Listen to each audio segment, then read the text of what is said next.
ओम श्री सद्गुरवे नमः।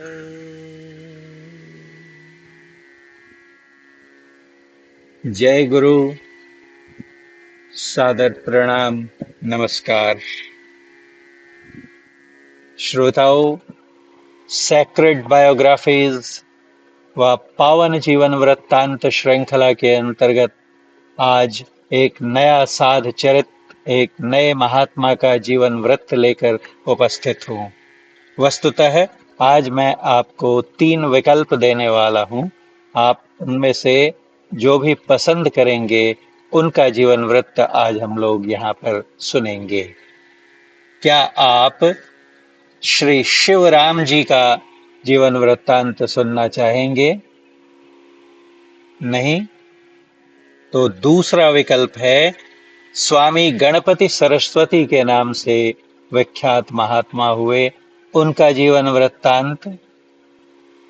अथवा तीसरी पसंद है स्वामी तैलंग जी, तैलंग स्वामी जी का जीवन वृत्तांत। क्या कहा? तीसरा, अर्थात आप स्वामी तैलंग का जीवन वृत्त, उनकी जीवन कथा सुनना चाहेंगे।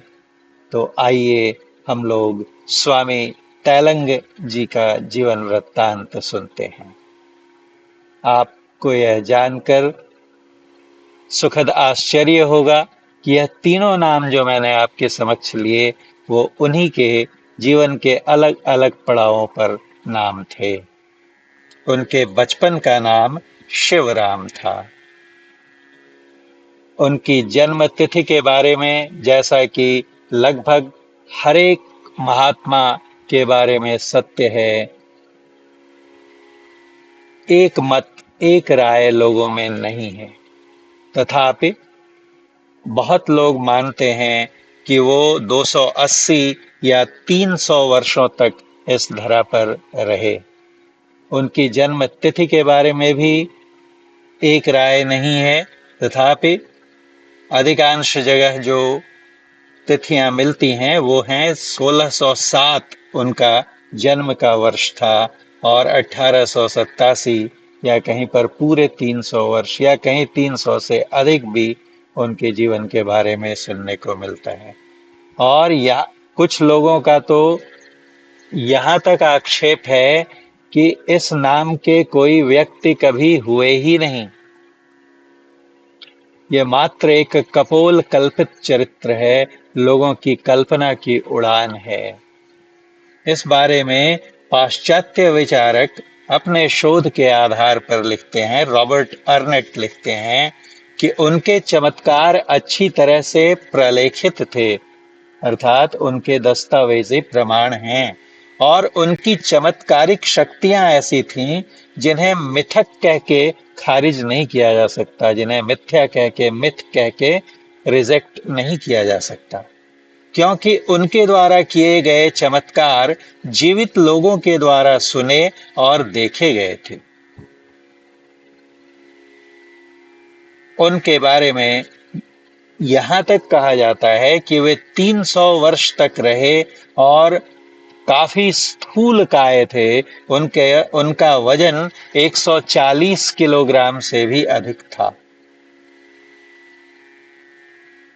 और यह तब कि इस बात के तथ्य मौजूद हैं कि शायद ही उन्होंने कभी कोई भोजन ग्रहण किया हो।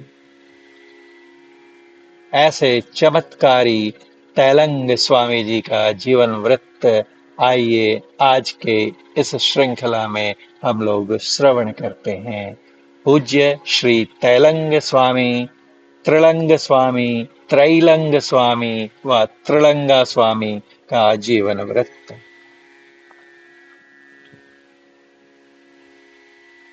तैलंग स्वामी का जन्म आंध्र प्रदेश के विजयनगरम जिले में, आंध्र प्रदेश पहले एक राज्य हुआ करता था जो अब 2 राज्यों में, 2 पृथक पृथक राज्यों में विभक्त हो गया है, तेलंगाना और आंध्र प्रदेश। इनका जन्म, ये जो विजयनगरम, आप विजयनगरम यहाँ देख रहे हैं आंध्र प्रदेश में, इनका जन्म आंध्र प्रदेश के विजयनगरम के जिले में कुंभिलपुरम, जिसे अब पुस्तिरेगा तहसील की कुमिली के नाम से जाना जाता है, नामक स्थान में हुआ था। इनके माता पिता दोनों बहुत बड़े शिव भक्त थे, जिसके कारण इनके बचपन का नाम शिवराम रखा गया। जैसा कि पहले ही कहा गया, इनकी जीवनी लिखने वालों तथा इनके शिष्यों के मध्य इनकी जन्म तिथि और इनकी आयु की अवधि पर मतभेद है। एक शिष्य जीवनीकार के अनुसार शिवराम का जन्म 1529 ईस्वी में हुआ था, जबकि अन्य जीवनी लेखक के अनुसार इनका जन्म 1607 ईस्वी में हुआ था। इनकी जीवनी बिरुदराजु रामाराजु ने अपने 6 खंड के एक प्रोजेक्ट के अंतर्गत, जिसका शीर्षक आंध्र योगुलु रखा है, वर्णित किया है। शिवराम के पिता का नाम नरसिंह राव और माता का नाम विद्यावती देवी था। दोनों ही भगवान शिव के भक्त थे। जब इनकी आयु 40 वर्ष थी, इनके पिता की मृत्यु हो गई, जिसके उपरांत इन्होंने अपने सौतेले भाई श्रीधर को धन और पारिवारिक जिम्मेदारियां सौंप दी। इस समय इनकी मां ने इनके साथ एक विचित्र तथ्य साझा किया। उन्होंने कहा कि मृत्यु के समय उनके पिता ने अर्थात इनकी माता के पिता ने पुनः जन्म लेने की इच्छा व्यक्त की थी, जिससे वह मानव जाति के हित के लिए काली मां की साधना जारी रख सकें, काली साधना जारी रख सकें। इनकी मां ने इनसे शिवराम से कहा कि उनका मानना है कि वह शिवराम उनके पिता हैं, अर्थात वे अपने ही नाना हैं, जिनके पुनर्जन्म के रूप में उनका अवतरण हुआ है, और इसलिए उन्हें भी मां काली की साधना करनी चाहिए। अपनी मां से काली मंत्र की दीक्षा लेकर शिवराम ने पुण्य क्षेत्र के पास स्थित काली मंदिर में काली साधना शुरू की। हालांकि ये अपनी मां से दूर कभी नहीं गए। 1669 ईस्वी में इनकी माता के देहावसान के उपरांत इन्होंने उनका अंतिम संस्कार कर उनकी राख चिता भस्म बचाकर रख ली और उसे अपने शरीर पर प्रतिदिन लगाया करते थे। इन्होंने काली मां की साधना को और अधिक तल्लीनता के साथ दिन रात जारी रखा।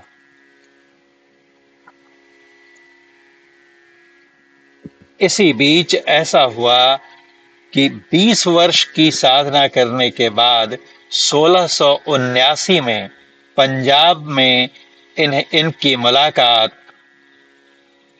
भगीरथानंद सरस्वती जी से हुई।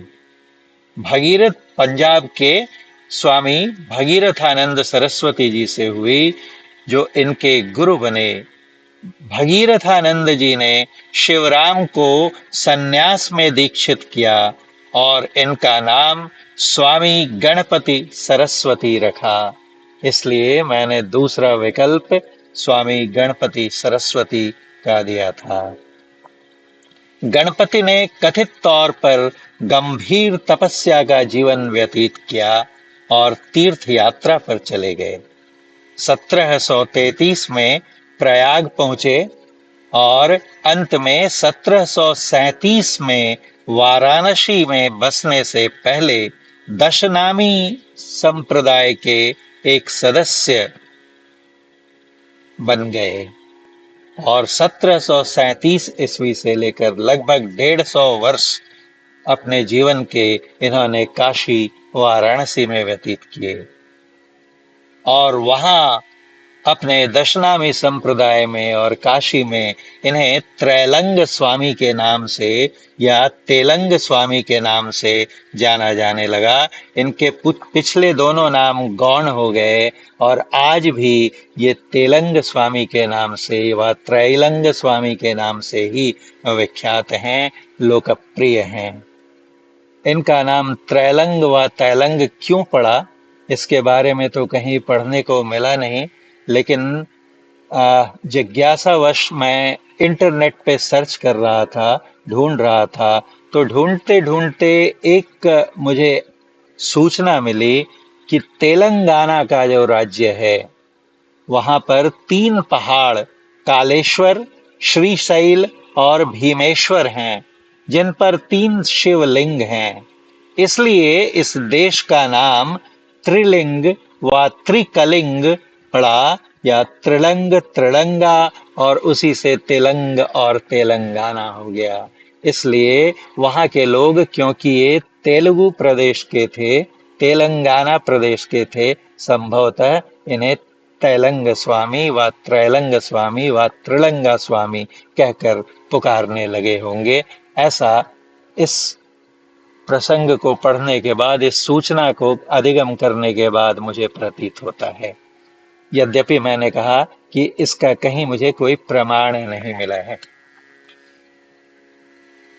वाराणसी में 1737 से 1887 तक, अपनी मृत्यु तक, वे वाराणसी में ही 80 घाट, हनुमान घाट पर वेदव्यास आश्रम, दशाश्वमेध घाट सहित विभिन्न स्थानों पर रहे। वे अक्सर सड़कों या घाटों पर घूमते हुए नग्न और जैसे एक बेफिक्र बच्चा, जिसे किसी की कोई परवाह नहीं हो, उसे इसका भी भान न हो कि वो नंगा है, उस तरह से एक बच्चे के रूप में, दिगंबर रूप में घूमते पाए जाते थे। कभी कभी उन्हें घंटों गंगा नदी पर तैरते हुए, बैठते हुए या लेटते देखा गया। वे बहुत कम बोलते थे, मितभाषी थे और कभी कभी तो बिल्कुल मौन हो जाया करते। बहुत सारे लोग श्री तैलंग स्वामी की योग शक्तियों के बारे में सुनकर अपने स्वयं के कष्टों को दूर करने के उद्देश्य से उनके पास आकर्षित होकर आया करते। वाराणसी में उनके प्रवास के दौरान कई प्रमुख संतों ने, विशेषतः बंगाल के संतों ने उनसे मुलाकात की और उनके बारे में वर्णन किया, जिनमें स्वामी रामकृष्ण परमहंस, पूज्य श्यामा लाहिड़ी महाशय, लोकनाथ ब्रह्मचारी, बेनी माधव ब्रह्मचारी, भगवान गांगुली, विवेकानंद, स्वामी विवेकानंद, महेंद्रनाथ गुप्त, स्वामी अभेदानंद, स्वामी भास्करानंद, विशुद्धानंद, विजय कृष्ण और साधक बामखेप या बामाखेपा सम्मिलित हैं। त्रैलंग स्वामी को देखने के बाद एक बार रामकृष्ण परमहंस ने कहा था कि मैंने देखा सार्वभौमिक भगवान स्वयं त्रैलंग स्वामी के शरीर को प्रकट कर, स्वयं अपने को त्रैलंग स्वामी के शरीर के रूप में प्रकट करने के लिए एक वाहन के रूप में प्रयोग कर रहे थे, एक मीडियम की तरह, माध्यम की तरह उपयोग कर रहे थे। तैलंग स्वामी ज्ञान की उच्च अवस्था में थे, उन्हें देह बोध, शरीर चेतना नहीं थी। गंगा नदी के किनारे की तपती रेत पर, जिस पर कोई पांव तक नहीं रख सकता था, उस पर वे आराम से लंबे समय तक लेटे रहते थे। स्वामी रामकृष्ण परमहंस ने कहा कि वे देखें, एक चित्र दिखाता हूं जिसमें छाया चित्र है, जिसमें स्वामी रामकृष्ण परमहंस जी महाराज और इन्हें एक साथ, इनकी मुलाकात को चित्रित किया गया है। जैसा बताया कि अधिकांश अपने जीवन का इन्होंने वाराणसी में गंगा तट पर व्यतीत किया, और उनसे मिलने के बाद, और उनसे कई बार मिले थे स्वामी रामकृष्ण परमहंस जी, और उन्होंने कहा कि त्रैलंग एक वास्तविक परमहंस थे। उन्होंने अपनी उपस्थिति से पूरे बनारस को, वाराणसी को पुरनूर कर दिया था, अपने दिव्य प्रकाश से भरपूर कर दिया था, और वे उन्हें सचल विश्वनाथ व चलता फिरता भगवान शिव कहा करते थे। इसी तरह अन्य संतों ने भी उनके बारे में अपने अपने विचार व्यक्त किए हैं। उनके कुछ उपदेश, महत्वपूर्ण उपदेश भी आपके साथ साझा करना चाहूंगा। वे कहते थे कि जो स्वयं के साथ, जो अपने अंदर शांति से रहता है, वह हमेशा दूसरों का भी भला कर सकता है।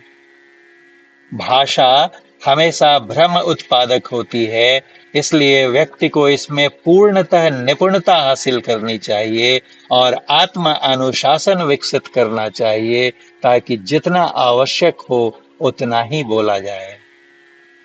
निष्क्रियता का मुख्य कारण आलस्य से छुटकारा, और इसके लिए हर संभव प्रयास करना चाहिए। वे कहते थे, जीवन एक निरंतर परीक्षा है, अपनी पिछली भूलों को सुधारने का अवसर है। इसे ध्यान में रखते हुए विश्लेषण, आत्मावलोकन के द्वारा अच्छे और बुरे के बीच अंतर करना, भेद करना सीखना चाहिए। अपने कार्यों पर विचार करना चाहिए और तत्पश्चात कार्य करना चाहिए। सभी धर्मों का सम्मान करें। सभी धर्मों का एक ही सत्य है और सभी का एक ही लक्ष्य है, मोक्ष की प्राप्ति। निर्धन और जरूरतमंदों की मदद करें। ऋषियों का समाज, साधु संग, सत्संग स्वर्ग है। यह आत्मा को शुद्ध परिमार्जित करता है और हृदय को आनंद से, दीर्घकालिक आनंद से भर देता है। इसके विपरीत जो संसारमुखी लोग हैं, पापी लोग हैं, उनका संग करना, उनका समाज नरक तुल्य है। आत्मज्ञान के लिए प्रयास करें। जो व्यक्ति शास्त्रों का अध्ययन करता है, उसे समझता है, लेकिन फिर भी उनके सिद्धांतों पर चलता नहीं है, वह पापी से भी बदतर है। क्योंकि पापी तो हो सकता है उसे ज्ञान ही नहीं है कि वो गलत कर रहा है, लेकिन जो शास्त्रों का अध्ययन मनन करके उसका विचार उसके हृदय में दृढ़ हो गया है, तथापि वो उन सिद्धांतों के अनुकूल अपने आचरण को नहीं ढालता है, तो वह उस पापी से भी बुरा है। सभी जीवित प्राणियों के संबंध में हमें अहिंसक होना चाहिए। हम किसी भी जीव को अकारण मार नहीं सकते। जो जीवन दे नहीं सकता, उसे इसे लेने का कोई अधिकार नहीं है। इस तरह वे अहिंसा के पूर्ण समर्थक थे। वे कहते थे कि अगर मैं अपने आप को शुद्ध नहीं करता, अगर मैं स्वयं नम्र विनम्र नहीं बनता, अगर मेरे विचार, मेरा भाषण, मेरे कर्म ईमानदार नहीं है, तो धर्मी के वस्त्र ग्रहण करने का, परिधान धारण करने के मेरे सारे प्रयास व्यर्थ हो जाएंगे। जिस प्रकार वर्षा की बूंदों से बिना छत का घर भर जाता है, उसी प्रकार अज्ञानी के हृदय में शत्रु आसानी से प्रवेश कर जाते हैं। गलत जीवन, बुरा जीवन जीने वाला व्यक्ति कभी शांति प्राप्त नहीं कर सकेगा। चिंतन अमरता का मार्ग है और चिंता मृत्यु का। एक व्यक्ति के पास उसकी चेतना से ज्यादा भयानक शत्रु नहीं है, और वह खुद को जो नुकसान पहुंचाता है, वह सबसे बड़ा नुकसान है। मधुमक्खी एक पुष्प से शहद इकट्ठा करते समय उसकी सुंदरता और सुगंध को नुकसान नहीं पहुंचाती है। उसी तरह मांगने वाले, ग्रहण करने वाले व्यक्ति को ऐसा व्यवहार करना चाहिए कि वह किसी को नुकसान न पहुंचाए। यह मेरा पुत्र है, यह मेरा धन है, ऐसी ममताग्रस्त चेतना एक अज्ञानी व्यक्ति की होती है। इस तरह से वो कम बोलते थे, लेकिन जब भी बोलते थे अपने अमृत वचनों से लोगों को सिखलाते रहते थे, उनका जीवन परिमार्जित करने का प्रयास करते रहते थे। उन्हें समर्पित एक श्री श्री तैलंग अष्टकम भी है, जिसका पाठ मैं यहाँ करना चाहूंगा। वंदे देवम जंगम तीर्थम यतिराजम सौम्यम शांतम दान्तम शेष शशिवदनम शुद्धम बुद्धम मुक्तम नष्टम भगवंतम श्रीतैलिंगम ख्यात विवेकम शिवारामम भीमं कांतं नग्नमुंडं चिरसुस्थं प्राणारामं श्यामलकांतिं सुविशालं ज्योतिपुंजं योगविलासं गुणावासं श्रीतैलिंगं पुण्यनिकुंजं विमलांगम् नानाशास्त्रैः वेदकथनैर्वा अलब्धं स्वस्थं धीरं भावगभीरं वरेण्यं शुद्धं शांतं जन्म विविक्तं गतमायं श्रीतैलिंगं मूर्तविरागं शुचिशीलम् भावाभाव प्रत्यहीनं गृहशून्यं द्वन्द्वातीतं पूर्णमनीहं निरपांगं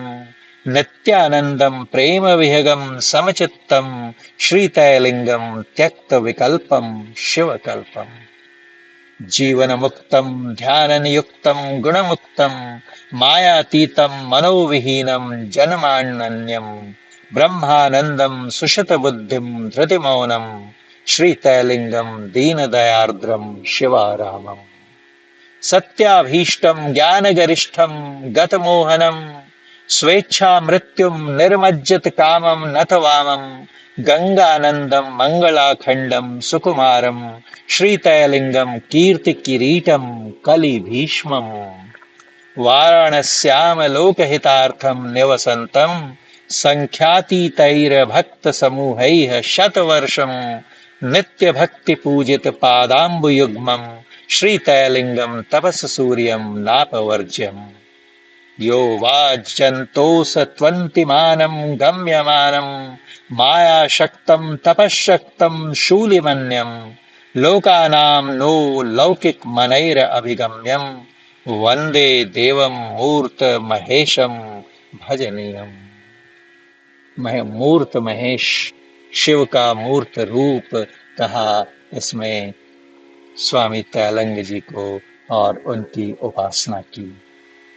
उनके बारे में बहुत सारे चमत्कार वर्णित हैं। उनका जीवन चमत्कारों से भरा पड़ा है। जिसमें सबसे प्रसिद्ध चमत्कार जो अक्सर यहाँ वहाँ मिल जाता है कि वो उनके नंगे रहने के कारण एक बार अंग्रेज सरकार की पुलिस ने उन्हें बंद कर दिया कारागार में, और कुछ समय के बाद वे कारागार की छत पर स्वच्छंद घूमते दिखाई दिए। ऐसा देखकर सिपाहियों ने उन्हें पुनः अच्छी तरह से कारागार में बंद कर दिया, ताला लगा दिया, लेकिन कुछ समय के बाद वे फिर से जेल के बाहर निकलकर घूमते दिखाई दिए। और इससे यह सब देखकर पुलिस ने समझा कि ये अवश्य ही कोई दिव्य व्यक्तित्व हैं और इन्हें कारागार से मुक्त कर दिया। बचपन से ही, उनके आरंभिक समय से ही चमत्कार उनके जीवन से जुड़े रहे। कहते हैं कि जब श्री त्रैलंग स्वामी जी रामेश्वरम में रह रहे थे, जब उनका नाम गणपति स्वामी था, एक ब्राह्मण अपने रिश्तेदारों के साथ, संबंधियों के साथ रामेश्वरम के दर्शन करने गया था। वह अचानक रुग्ण हो गया और गिर गया, संभवतः गर्मी के कारण या लंबी और भीषण यात्रा की थकान के कारण। उसके सभी संबंधी और साथी बड़े उदास हो गए और उसकी मृत्यु के मर जाने के डर से जोर जोर से रोने लगे। उन्हें विलाप करता हुआ देखकर कई तीर्थयात्री और ब्राह्मण इत्यादि उनके साथियों के पास जमा हो गए। गणपति स्वामी अर्थात स्वामी तैलंगे जो वहां से गुजर रहे थे, उन्होंने यह दृश्य देखा। उस ब्राह्मण को जमीन पर लेटे हुए देखा। ब्राह्मण को मृतक मानकर कुछ तीर्थयात्री ब्राह्मण के शव को दाह संस्कार के लिए ले जाने के बारे में चर्चा कर रहे थे। गणपति स्वामी ने जमीन पर पड़े हुए उस व्यक्ति को ध्यान पूर्वक देखा और अपने कमंडल से कुछ जल उस पर छिड़का। एकत्रित तीर्थयात्रियों के आश्चर्य का ठिकाना न रहा। ब्राह्मण के शरीर में हरकत होने लगी, गति होने लगी और कुछ ही देर में उसकी चेतना लौट आई। उनके संबंधियों को ब्राह्मण को थोड़ा दूध पिलाने की सलाह देकर गणपति स्वामी बिल्कुल निष्प्रिय भाव से आगे बढ़ गए।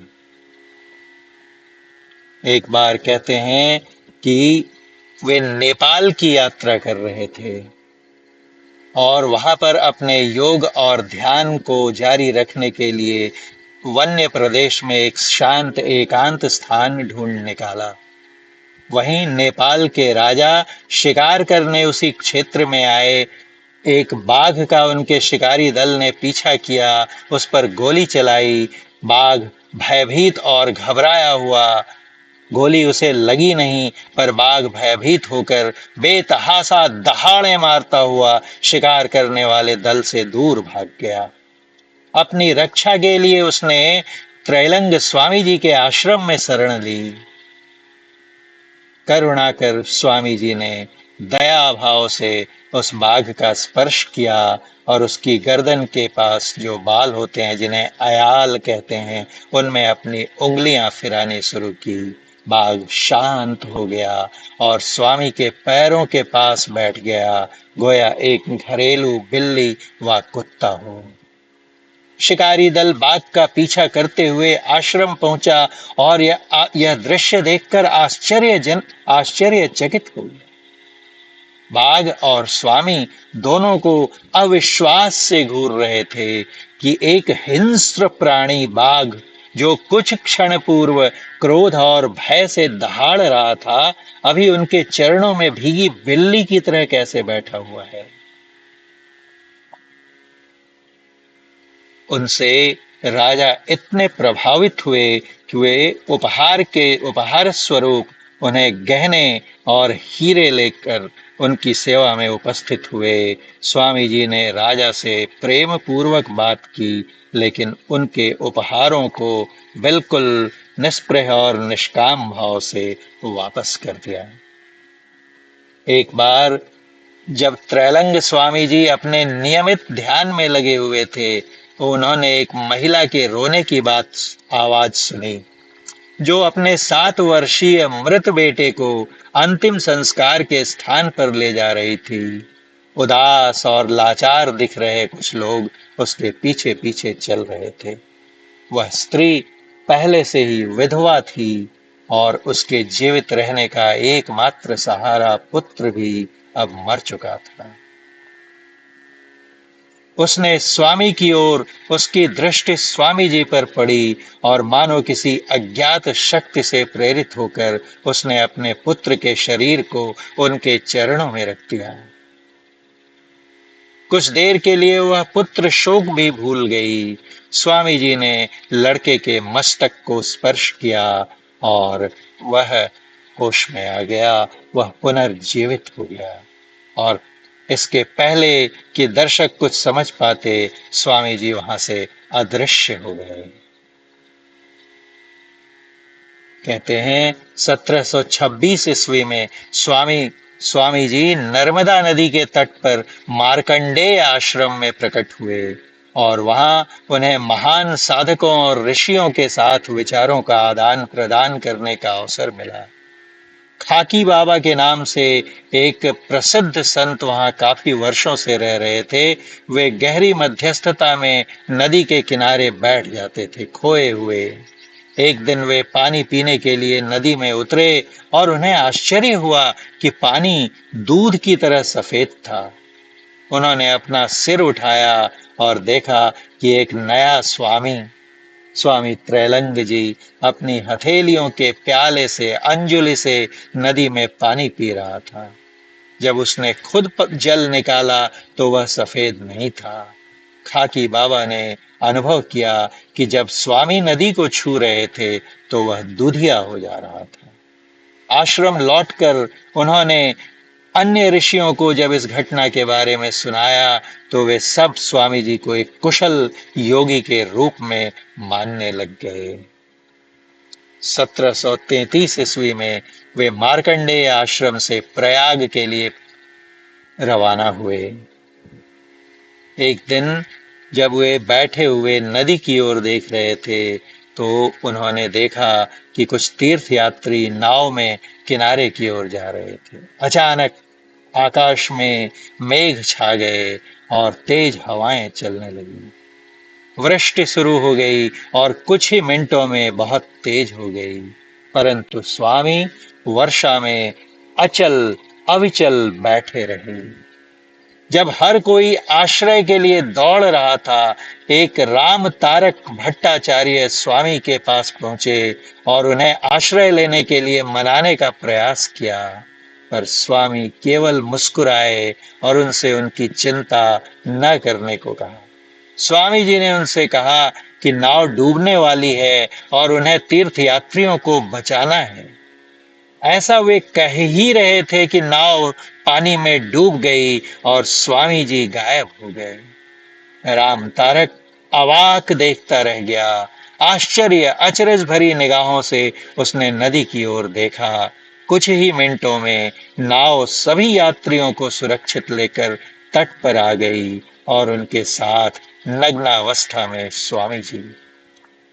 इतने चमत्कार उनके जीवन के साथ जुड़े हुए हैं। 1737 ईस्वी में स्वामी जी ने प्रयाग से काशी की ओर प्रस्थान किया। यह देख सकते हैं, काशी में पंचगंगा घाट पर स्थित उनका मठ है। 1737 में वहां वे पहले 80 घाट के तुलसीदास गार्डन में रहे। वे कभी कभी लोलरका कुंड जाते थे। लोलारका के नाम पर एक तालाब था जिसका नाम लोलारका कुंड था। एक बार स्वामी जी को लोलरका कुंड के पास अत्यधिक संकट में एक कुष्ठ रोगी मिला। वो बधिर भी था।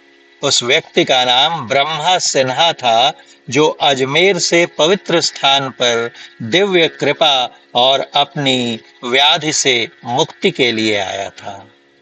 मात्र एक स्पर्श से स्वामी जी ने न केवल उसके कुष्ठ रोग को ठीक किया, बल्कि उसे ऊर्जा भी प्रदान की। स्वामी जी ने उन्हें एक बेल पत्र दिया और लोलरका कुंड के पानी में स्नान करने और बाद में अपने सिर पर उस पत्र को धारण करने को कहा, जिससे उनकी विकलांगता, उनकी बधिरता और बीमारी दोनों में राहत मिलेगी। आदमी ने, उस व्यक्ति ने वैसा ही किया और वह पूर्णतः सामान्य हो गया। तत्पश्चात वो उनका परिचारक बन उनकी सेवा में रत रहने लगा। इस तरह से न जाने कितने चमत्कार उनके जीवन से जुड़े हुए हैं। कभी वो गंगा के तट पर तैरते दिखाई देते, कभी अचानक उसकी गहराइयों में खो जाते और लंबे समय तक गायब रहते। लोग जब चिंता से भर जाते तो वे अचानक प्रकट हो जाया करते। लेकिन ऐसे संत महात्माओं के उनसे जलन ईर्ष्या करने वाले दुश्मन भी होते ही हैं। ऐसे ही एक व्यक्ति ने उनके साथ षड्यंत्र करने का निश्चय किया और उसके फलस्वरूप उसने, इनकी आदत थी कि ये भोजन नहीं करते थे और बीच बीच में मट्ठा पिया करते थे, दही या मट्ठा पिया करते थे। और जब उसे उनकी इस आदत का पता चला तो उसने एक दिन जब उनके मट्ठा पीने का समय हुआ, छाछ पीने का समय हुआ, तो उसने चूने का एक बाल्टी चूने का पानी इनके सामने रख दिया। इन्होंने बिल्कुल बिना किसी झिझक के एक वो चूने के जल से भरी बाल्टी पी ली। इन्हें तो कुछ नहीं हुआ, लेकिन कहते हैं कि वो षड्यंत्रकारी वहीं पर जमीन पर गिर पड़ा और भयानक पेट के दर्द से कराहने लगा। इनसे रक्षा के लिए गुहार लगाने लगा। तब इन्होंने उनसे कहा कि क्या तुम्हें मुझे मेरे पेट में और बाहर इस जल में और उस जल में व्याप्त एक चैतन्य सत्ता के दर्शन नहीं हुए? जाओ, आज तुम्हें मैं माफ करता हूं और इसके बाद तुम कभी जीवन में ऐसी हरकत न करना और हमेशा दूसरों की सहायता करना। और इस तरह से क्षमाशील स्वामी जी ने उसे माफ किया और उसके पेट का दर्द ठीक हो गया। कहा जाता है कि स्वामी रामकृष्ण परमहंस जी इनके व्यक्तित्व से बहुत प्रभावित थे। वे इनके साथ मिलने आते थे और दोनों एक दूसरे के साथ रहकर बड़े प्रसन्न रहते थे। बोलते बहुत कम, चुपचाप बैठे रहते, लेकिन उनके अंतस चेतना के स्तर पर उनमें संवाद चलता रहता। स्वामी रामकृष्ण परमहंस जी ने इनमें उन सभी संकेतों की पहचान की जो त्रैलंग स्वामी की संतता का संतत्व का प्रमाण देते थे। उन्होंने कहा कि ये पूर्ण परमहंस हैं, ये चलता फिरता विश्वनाथ शिव हैं, ये वाराणसी की शान है।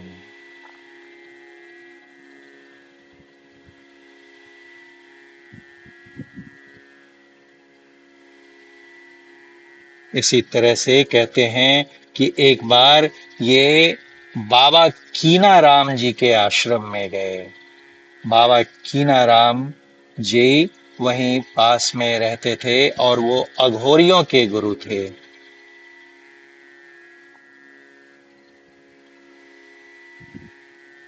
वहां पर जाकर इन्होंने अपने चमत्कार से उनके उन अघोरी संत के शिष्यों को भी चमत्कृत किया और वे भी इनके व्यक्तित्व से बहुत प्रभावित हुए। इनकी ऐसे महान संत की मृत्यु हम लोगों ने देखा कहाँ? वहीं वाराणसी में, जिस तट पर इन्होंने अपने जीवन के 150 वर्ष गुजारे, वहीं पर अंत में इन्होंने अपने शरीर का, अपनी काया का, नश्वर काया का परित्याग किया। कहते हैं कि वहां पर इनके भक्तों ने इन इनके शरीर को जल समाधि प्रदान की। सलिल समाधि अर्थात जल में उनके शरीर को समाधि दी। श्री तैलंग स्वामी 1887 ईस्वी के मार्गशिरा के महीने में उमाचरण जी को एक पत्र भेजकर बतलाते हैं कि उनके अन्य शिष्यों को भी इसी तरह के पत्र भेजे जा रहे हैं और वह 1 महीने के समय में सांसारिक शरीर छोड़ देंगे। जब उमाचरण काशी पहुंचे तो स्वामी जी के जाने में महज 10 दिन शेष थे। तब तक वे सभी मौजूद थे जो श्री तैलंग स्वामी के बहुत करीब थे। त्रैलंग स्वामी जी ने अपने शिष्यों को अंतिम विवरण तक निर्देश दिए। उन्हें अपने आकार का एक लकड़ी का बक्सा बनवाने के लिए कहा। स्वामी जी ने उन्हें अपने शरीर को उस काठ के बक्से में, डब्बे में रखकर उसके ढक्कन बंद कर और पेंच से कस देने को कहा। उन्होंने बक्से को किराए की नाव में डालकर 80 घाट से वरुण घाट तक ले जाने और फिर पंचगंगा से थोड़ी दूर पर जल में एक विशेष स्थान पर रखने का निर्देश दिया। और उन्होंने बहुत स्पष्ट रूप से आदेश किया कि उनका दाह संस्कार नहीं किया जाना चाहिए। उस रात उन्होंने कहा कि यदि कोई स्पष्टीकरण मांगा जाना है तो बस उसी रात का समय है, क्योंकि अगले दिन कोई अवसर नहीं होगा। उनके सभी शिष्यों ने आत्मा से संबंधित अपनी अपनी चिंताओं के बारे में उन्हें अवगत कराया। स्वामी जी ने अपने दूसरे शिष्य कालीचरण को उमाचरण के आध्यात्मिक कल्याण की प्रगति सौंपी और कहा, प्रगति की जिम्मेदारी दी और कहा कि आवश्यकता पड़ने पर कालीचरण को उमाचरण के पास जाना चाहिए। पूरे काशी शहर में कोहराम मच गया जब यह खबर फैली कि त्रैलंग स्वामी पार्थिव शरीर छोड़ देंगे। शहर की चर्चा बन गया। सब कुछ अगले दिन के लिए तैयार किया गया था। एक नाव भी शिष्यों द्वारा किराए पर ली गई थी। सुबह करीब 8 बजे स्वामी जी अपने कमरे में चले गए और मंच पर बैठ गए। उन्होंने अपने छात्रों से सभी द्वारों को बंद करने का आदेश दिया। उन्होंने उनसे कहा कि जब तक वो उस पर दस्तक न दें तब तक दरवाजे बंद रखें। कमरे में एक ध्यानपूर्ण समाधि में चले गए। दोपहर करीब 3 बजे कमरे के अंदर से दस्तक हुई। जब उन्होंने दरवाजा खोला तो स्वामी जी बाहर आए और उन्हें डब्बा खोलने के लिए कहा। फिर वो योग मुद्रा में उस काष्ठ के बक्से में बैठ गए।